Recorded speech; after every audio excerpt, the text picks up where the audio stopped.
Assalamualaikum warahmatullahi wabarakatuh.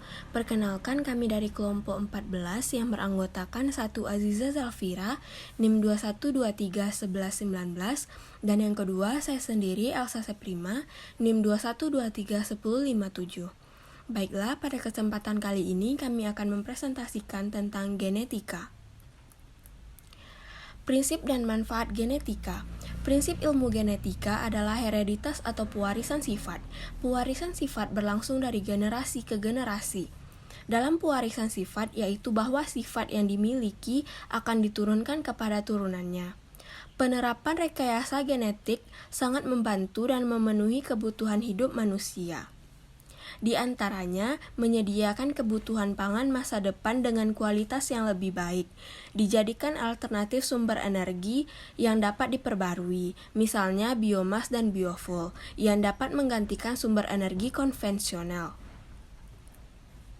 Terminologi pada genetika. Ada beberapa istilah yang perlu diketahui untuk menjelaskan prinsip-prinsip pewarisan sifat.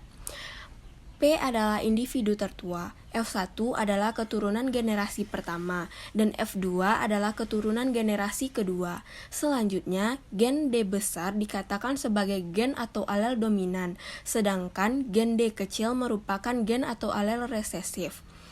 Alel adalah bentuk alternatif suatu gen yang terdapat pada lokus atau tempat tertentu.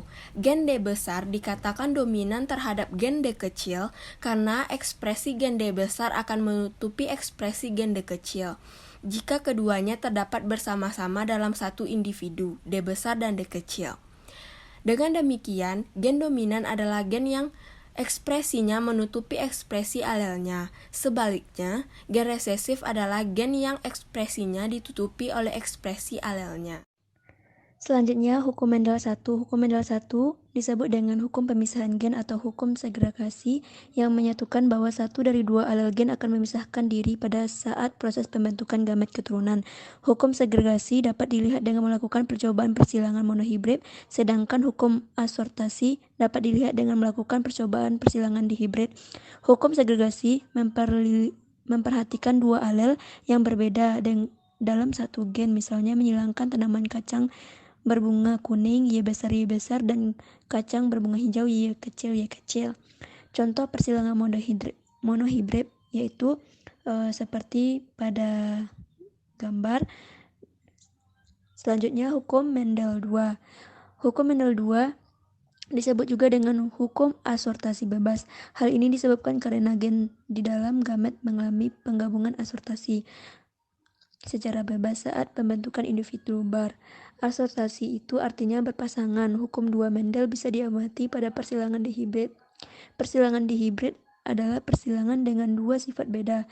Tujuannya supaya bisa tahu perwarisan sifat beda ini selalu menghasilkan sifat anakan yang sama kayak induknya dengan dua sifat berbeda.